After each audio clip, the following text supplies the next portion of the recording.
こんにちは。MV 解説田中です。今日取り上げるミュージックビデオは藤井風の満ちてゆくです。2024年3月15日配信リリース。映画4月になれば彼女はの主題歌として書き下ろされた一曲です。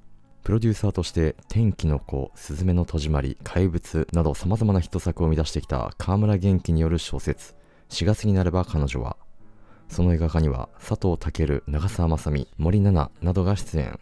この映画が8長編映画となる山田智和は数々の傑作を生み出してきたミュージックビデオ界最重要人物の一人です。そして主題歌である満ちてゆくの MV も山田智和が手掛けています。数々のショートフィルムやドラマ、ミュージックビデオに加え CM や広告も手掛ける山田監督。代表作を挙げるとキリがありませんので、ここではミュージックビデオ、その中でも米津玄師、そしてあいみょんとの最強タッグを紹介。米津玄師のレモン、フラミンゴ、馬と鹿、カンパネルラなどを監督。 MTV ビデオミュージックアワードジャパン2018ではベストビデオオブザイヤーをレモンで受賞しています。そしてあいみょんのマリーゴールド、今夜このまま、春の日、裸の心を監督。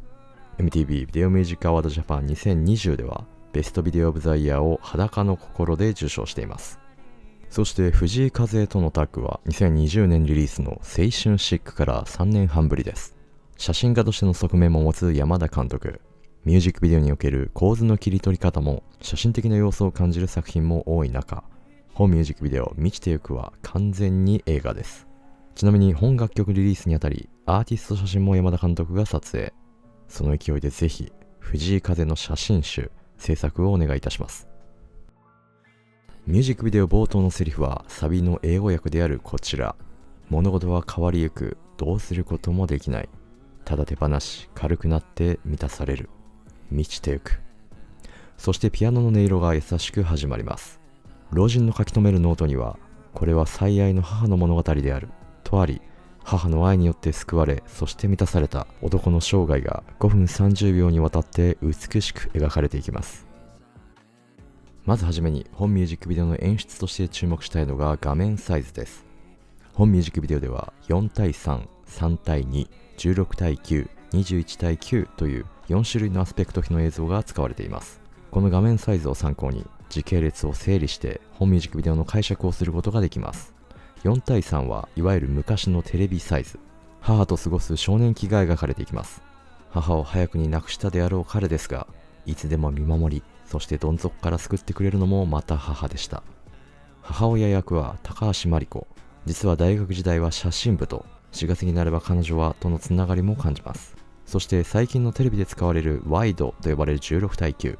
ニューヨークで汗を流すビジネスマンとしての若年期が描かれていきます。ニューヨークにとにかく映える藤井風。そして様々な仕草、表情で表現の才能を爆発させています。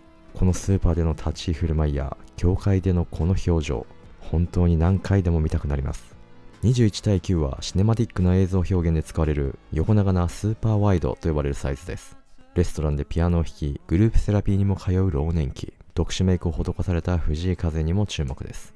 最後に3対2、昔の写真や映画で使われた 35mm フィルムの画角です。最愛の母の物語を書き留める晩年期が描かれています。そして彼は最後にその母に見守られ、生涯を閉じます。本当に美しいミュージックビデオです。あまりにも凝縮され、かつ解釈の余地を残したミュージックビデオのため、プロットは皆さんの解釈にお任せします。しかし、冒頭で解説したセリフそのままに、時を超え、最愛の母に見守られた男、元井上さんの生涯の物語というストーリーの解釈は一致を見ることができるでしょう。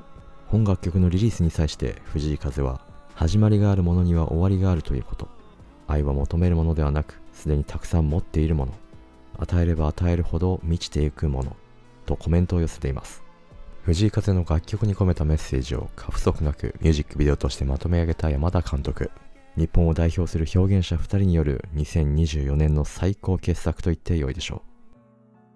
冬のニューヨークで撮影されたという本ミュージックビデオ、印象的なロケ地を紹介。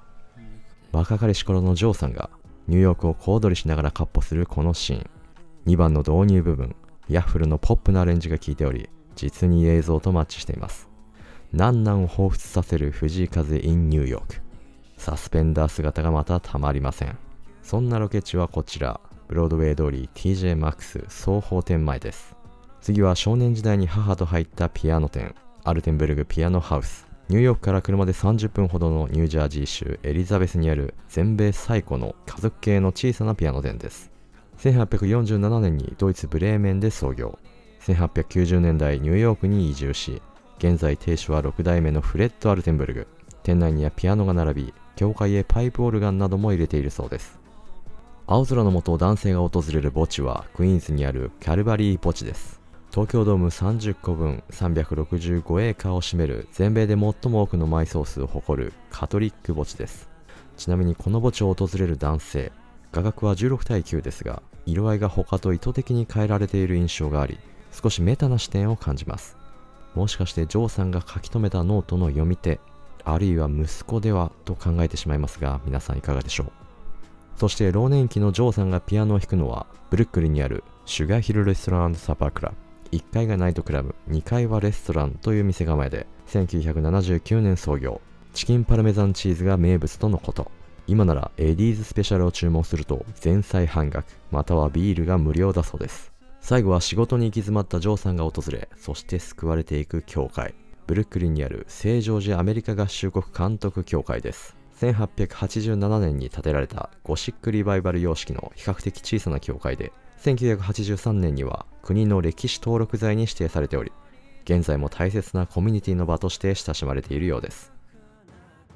藤井風のミュージックビデオで私が感激することの一つが、ミュージックビデオ制作に携わったスタッフ、出演者の名前を明記することを徹底している点です。藤井風の制作チームへの尊敬と彼らの仕事への信頼が伺えます。こんな素晴らしいミュージックビデオを作り上げたチームメンバーなら、誰しも制作を任せたいと思うはずです。きっとその中からは新たなキャリアを歩み始め、ステップアップしていく人もいることでしょう。今から楽しみです。以上 MV 解説田中でした。最後までご視聴いただきありがとうございます。高評価、チャンネル登録、コメントいただけると嬉しいです。それでは。